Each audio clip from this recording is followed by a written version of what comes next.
Let's jump around to college basketball then next.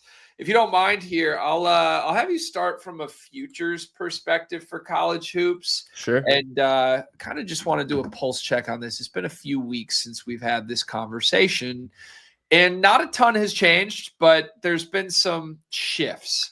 For starters, the last time we got on here, it felt like Duke, Michigan, and Arizona were the sportsbook's collective favorites. And as we currently sit, that's been trimmed really to two. Duke and Michigan with identical odds at plus 340. Arizona is absolutely the third favorite, maybe in a tier of their own at plus 480. But that reflects what our model sees as likely outcomes here. Both Duke and Michigan with a 16% chance of truly raising the trophy. Arizona 4% less likely to do so, actually making them one of the worst value bets you could make out of the top three there. Arizona being priced similarly at all to Duke and Michigan really doesn't make a lot of sense according to our model that sees them in a different tier. Now, if you had to pick between Duke and Michigan, I think Duke is the correct answer here, and I'm glad the model backs that up. Duke was head-to-head with a victory over Michigan already. They've got the National Player of the Year in Cam Boozer, and it just point blank, for them to run through the ACC season the way they have, win all these games in such dominant fashion. They just played the second-ranked team in the league, Virginia, last weekend. It was a 27-point victory. The dominance that Duke has been showing is rather unprecedented, and they've got the best player in the sport, a guy that probably should be getting more intel into being the potential number one pick in the NBA draft. So the way the model sees the top three here is very much something I am in agreement with. And I think, would I recommend betting either Duke or Michigan at plus 340? No, I would not. I just think in general, that's a crazy number in a league that is as broad as this. There's 64 teams that make the tournament. There are roughly probably 8 or 9 teams I think could reasonably win a national championship this year. And I don't think there's going to be much fluctuation. That's the hard part. If you are a Duke or Michigan believer, you're not going to get much of a better price than this down the stretch.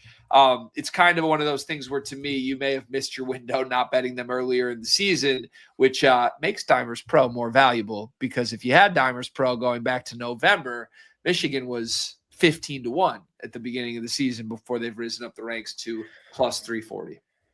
That's quite the drop. UConn, I don't remember what they were, but they, last I remember, were pretty well outside the top 6 anyway. Don't seem like they're that far off fair odds. Any thoughts on them getting back to the dance? They've made a pretty serious rise here in recent weeks, and the evisceration they had of St. John's is probably the biggest data point to that.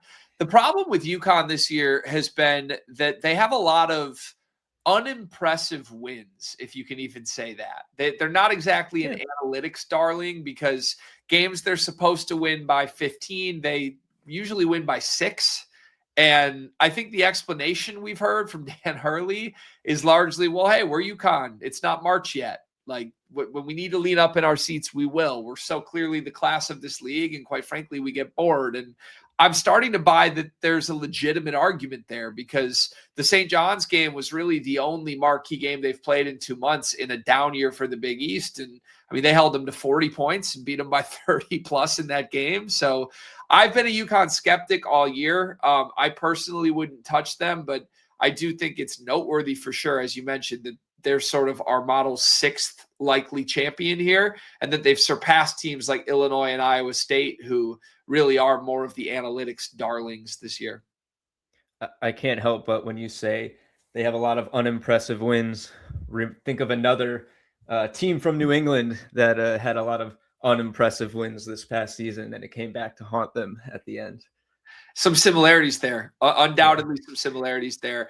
I will throw out my personal favorite bet, just looking at the top of the board here. Sure. If I were going to play anything at the current odds, it would be Florida 8-1.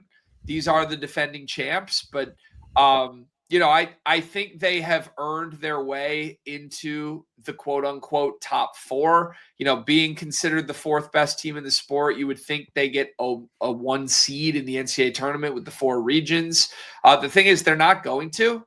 They lost too many games early in the season, and it looks like UConn is sort of that 4th number 1 seed because of the way they've ran through the Big East. So they're going to be underseeded almost undeniably, and they're playing to the level of an Arizona, although they're going to be viewed as a 2 seed that needs to get through one of these Duke, Michigan, Arizona monsters. If you can stomach the idea that they might have to play one extra tough game to get to the national championship, what Florida's done in the last month has been undeniably impressive. I'll throw this out as a number for you too, Dave.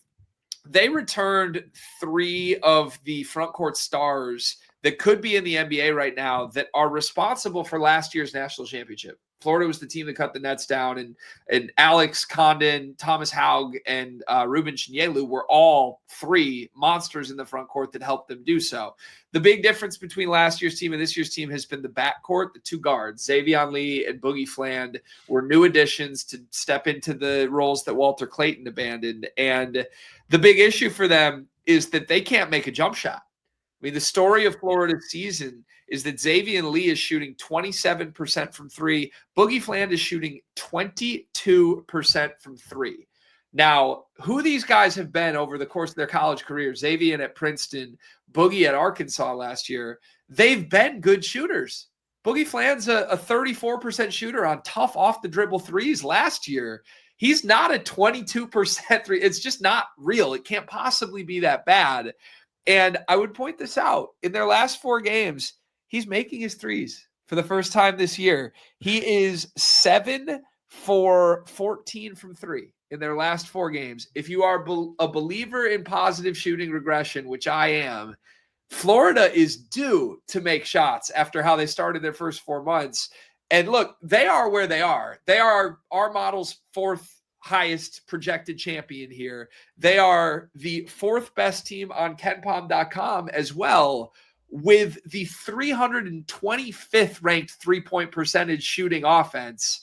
If that just goes back to what was expected, they're going to look like the best team in the country down the stretch. And we may look back at this 8-1 opportunity as the value we wish we could get with Duke or Michigan or Arizona. That's interesting. Yeah. I mean, you can't get much worse than low 20s shooting 3-point percentage. So regression certainly is in play there. And it sounds like he's finding that stroke. So yeah, dangerous if they figure that out. I mean, having 3 guys with experience of a championship on a team is not very common and a rare resource to have in the tournament. Yep. It'll help them when they get there for sure.